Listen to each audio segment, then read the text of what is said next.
O reino de Cush, também conhecido como Antiga Núbia, foi um reino africano da Antiguidade. Existiu aproximadamente entre 2000 a.C. e 350 d.C. Teve início na região sudeste do continente africano, mais especificadamente nos planaltos da Núbia, atual Sudão. A capital do reino ficava na cidade de Napata. A palavra Cush era o nome que os egípcios davam para a região da Núbia.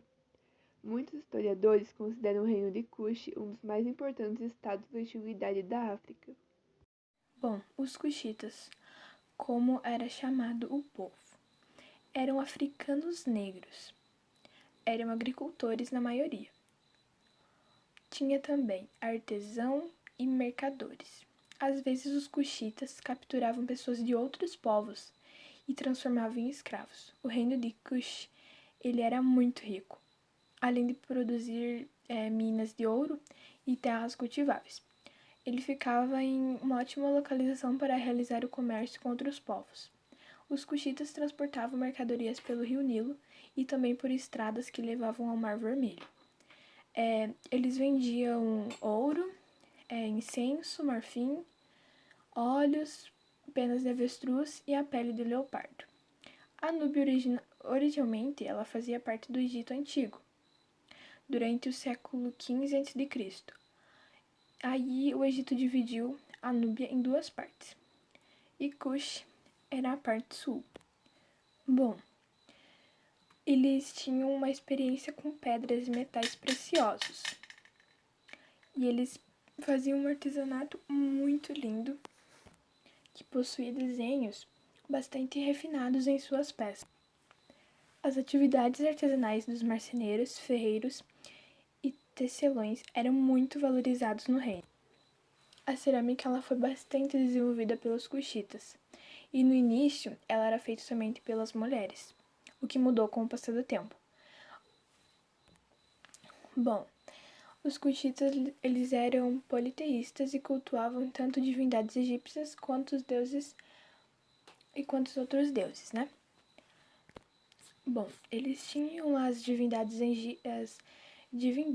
egípcias que eles cultuavam.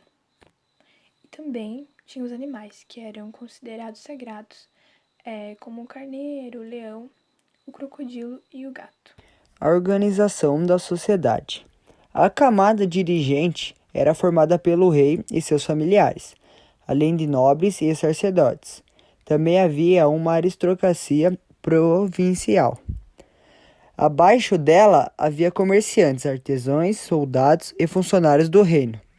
Por fim, os criadores de animais e agricultores, todos livres, formavam a maioria da população cuxita.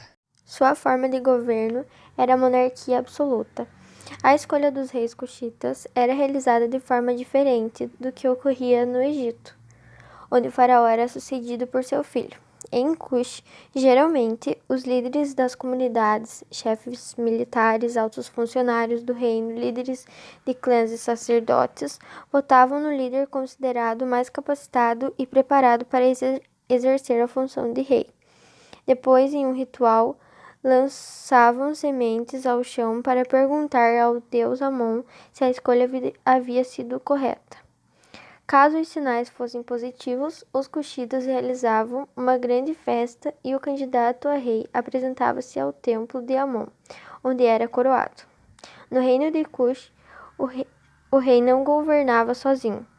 Altos funcionários e conselheiros, o escriba-mor e outros escribas, chefes de tesouro, chefes de arquivo, entre outros, auxiliavam-no na administração do reino.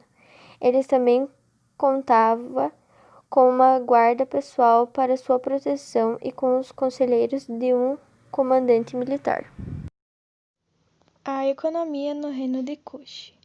Inicialmente viviam como nômades, dedicando-se à caça, pesca e coleta de alimentos. Assim como os egípcios, eles desenvolveram ao longo do tempo técnicas para represar e canalizar as águas do rio Nilo. Ao utilizarem esses recursos, tornaram-se sedentários. Até o fim da dinastia dos faraós cuxitas, a capital do reino de Cush era Napata. Os cuxitas desenvolveram nesse período atividades ligadas à pecuária com a criação de cabras, cavalos e burros. Com o fim da dinastia cuxita, a capital do reino foi transferida para Meroe, e as atividades passaram a ser mais dedicadas à agricultura, especialmente de trigo, cevada e sorgo, ou durra, que é uma espécie de cereal similar ao milho e rico em proteínas, visto que as novas terras recebiam chuvas mais abundantes.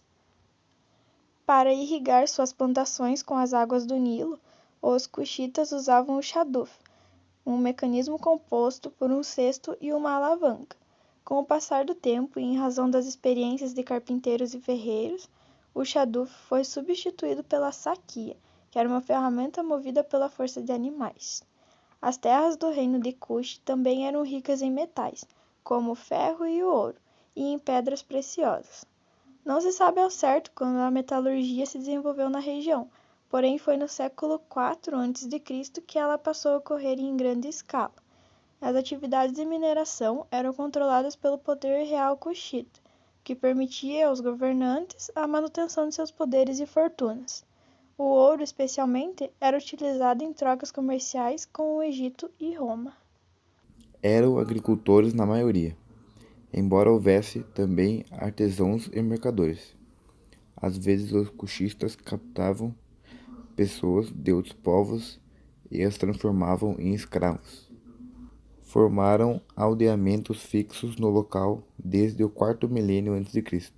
Viviam da pesca e da caça-coleta.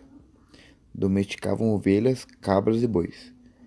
Produziam objetos de cerâmica que eram comercializados com povos vizinhos. Foram um dos primeiros povos do mundo a ter um rei. O Império Cuxo relacionou-se de várias maneiras com o Egito. Houve intenso comércio entre as duas regiões. Influenciou o Egito e foi influenciado por ele. Durante um período, os egípcios dominavam Cush, e o contrário também aconteceu. As pirâmides cuxitas. O atual Sudão é o país que abriga a maior quantidade de pirâmides construídas e preservadas, cerca de 255 monumentos, que é um número superior ao do Egito, que possui 138 construções.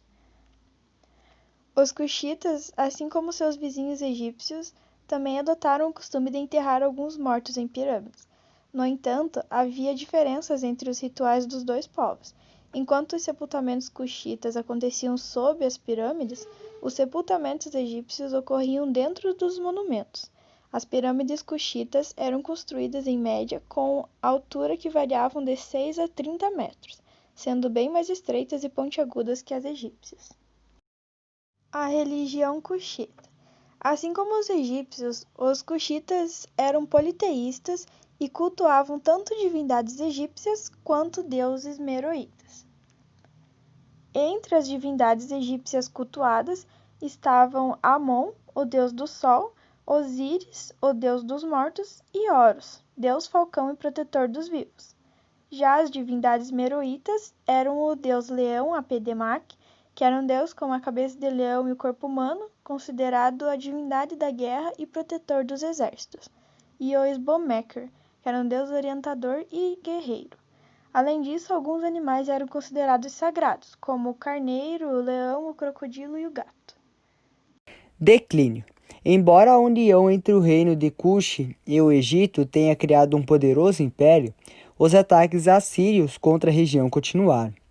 O último dos faraós núbios, Tenutamon, foi derrotado e obrigado a voltar à cidade de Cuxita, de Napata. Após a derrota para os assírios, os egípcios buscaram apagar grande parte dos vestígios deixados pelos faraós cuxitas, que ali governaram. Muitos monumentos e estátuas de faraós cuxitas foram encontrados destruídos, com cabeças e pés esmagados. Mesmo com o fim da dinastia dos faraós cuxitas, o reino de Cush não desapareceu, sendo reorganizado ao redor da sociedade de Meroe. Seu declínio só ocorreu nos primeiros séculos da era cristã, provavelmente em razão da perda de controle das rotas comerciais até então existentes, do desmatamento pela abertura dos pastos e enfraqueceu o solo e abaixou a produção de alimento, e também de ataque de povos nômades que causaram a ruína do comércio e a perda de regiões de mineração. Entre 320 e 350 d.C., o reino africano de Axum, situado ao norte da atual Etiópia, conquistou o reino de Kush.